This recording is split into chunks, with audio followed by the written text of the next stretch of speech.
پرانے وقتوں کی بات ہے کہ ایک شخص جس کا نام نسوح تھا، اس کا چہرہ عورتوں سے مشابہت رکھتا تھا، یعنی وہ دیکھنے میں عورت لگتا تھا مگر حقیقتاً وہ مرد تھا۔ اس شخص نے عورتوں کے حمام میں نوکری حاصل کر لی جہاں عورتوں کو نہلایا جاتا تھا۔ یہ کوئی عام حمام نہیں تھا، یہ شہر کا وہ حمام تھا جہاں پر بڑی بڑی شہزادیاں اور دیگر اعلیٰ خاندانوں کی خواتین آیا کرتی تھیں۔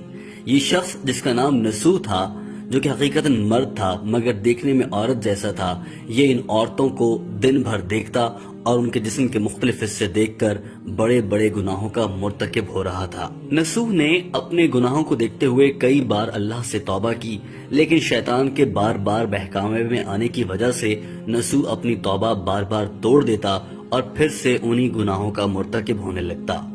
نسوح نے ایک بار اپنے گناہوں کی توبہ کے لیے ایک درویش سے کہا۔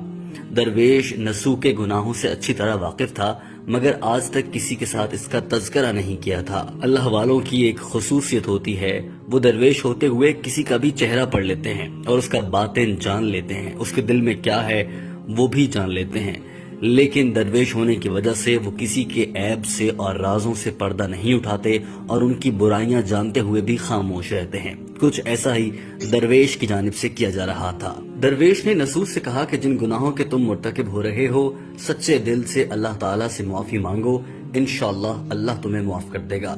نسوح نے معافی تو مانگ لی مگر اس کے باوجود وہ حمام میں کام کرتا رہا اور عورتوں کے بدن دیکھ کر اپنی لذت حاصل کرتا رہا۔ ایک دن نسوح اپنے مشغلے کے مطابق حمام میں موجود تھا اور شہزادیوں کو نہلا رہا تھا۔ ایسے میں اچانک سے ایک شہزادی کا قیمتی موتی کھو گیا۔ اب اس کو تلاش کرنے کے لیے شہزادی نے کہا کہ حمام کے سارے عملے کی تلاشی لی جائے گی۔ جو ہی تلاشی کا عمل شروع ہوا تو تلاشی کے طریقہ کار کے مطابق اس موقع پر لوگوں کے کپڑے اتروا دیے جاتے تھے۔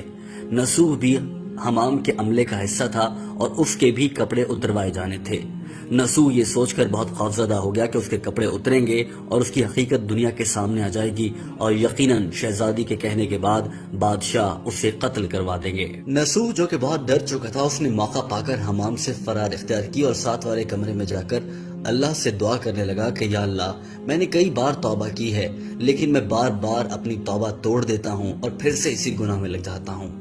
ایک بار مجھے معاف فرما دے، میں آئندہ ہمیشہ کے لیے توبہ کر لوں گا، بے شک تو معاف کرنے والا ہے۔ نسوح نے اللہ سے دعا کی کہ یا اللہ میری پردہ پوشی فرما، بے شک تو دوسروں کے رازوں پر پردہ ڈالنے والا ہے۔ نسوح اس قدر خوفزدہ تھا اور اللہ سے دعا میں اس نے یہ بھی کہا کہ یا اللہ اگر میں آج جھوٹی توبہ کروں تو بے شک میری دعا قبول نہ فرما۔ نسوح خوفزدہ ہو کر رو پڑا اور اللہ کے آگے سر جھکا کر زاروں قطار اس حد تک روتا رہا کہ وہ بے ہوش ہو گیا۔ اب نسوح بے ہوش ہو چکا تھا اور تھوڑی ہی دیر بعد ایسا لگا جیسے اللہ نے نسوح کی دعا سن لی تھی اور اللہ نے اس کے سارے گناہ معاف کر دیے تھے اور آج نسوح کی جان بھی بچنے جا رہی تھی۔ نہ صرف جان بچنے جا رہی تھی بلکہ اس کے ساتھ وہ سلوک ہونے جا رہا تھا جسے جان کر آپ حیران رہ جائیں گے۔ اچانک سے حمام میں اعلان ہوتا ہے کہ شہزادی کا موتی مل چکا ہے۔ اس اعلان کے ساتھ ہی تمام لوگ خوش ہو جاتے ہیں اور نسوح جب اسے ہوش آتا ہے وہ یہ جان کر حیران رہ جاتا ہے کہ موتی مل چکا ہے اور اب تلاشی روک دی جائے گی، لہٰذا نسوح کا راز فاش نہیں ہونے جا رہا۔ جب نسوح ہوش میں آیا تو تمام شہزادیوں کے ساتھ ساتھ حمام کا سارا عملہ اس کے ارد گرد کھڑا تھا اور ساری عورتیں اس سے معافی مانگ رہی تھی۔ نسوح کی توبہ ایسی قبول ہوئی تھی کہ نہ صرف اس کی جان بچ گئی تھی بلکہ لوگ اس سے معافی مانگنے پر مجبور تھے۔ نسوح نے سوچا کہ آخر ایسا کیا ہے کہ یہ سب مجھ سے معافی مانگ رہے ہیں۔ حمام کے عملے کی خواتین نے کہا کہ نسوح ہم نے تم پر شک کیا کیونکہ تم شہزادی کے اکثر قریب ہوتے ہو اور زیادہ تر شہزادی کو غسل دینے کا کام بھی تم ہی کرتے ہو۔ ہمارا شک تم پر تھا لیکن ہم نے جان بوجھ کر تمہاری تلاشی میں تاخیر کی تاکہ تمہارے پاس اگر وہ موتی ہے تو تم خود ہی نکال دو۔ دوستو یہاں آپ کو یہ بتا دیں کہ توبۃ النسوح دراصل نسوح کے نام پر ہی ہے۔ یہ حکایات رومی سے لی گئی ہے اور اس کے مطابق ایسا ہی بیان کیا جاتا ہے اور بہت سے لوگ اس حقیقت کو جانتے ہیں۔ دوستو اس کے بعد یہ ہوا کہ نسوح نے توبہ کر لی تھی اور آج اس کی جان بچ چکی تھی۔ نسوح حمام سے باہر نکلا اور ہمیشہ کے لیے فیصلہ کر لیا کہ آئندہ کبھی حمام کا رخ نہیں کرے گا، لیکن نسوح کو اپنے کام پر مہارت اتنی تھی کہ شہزادیاں اس کا انتظار کرتی تھیں۔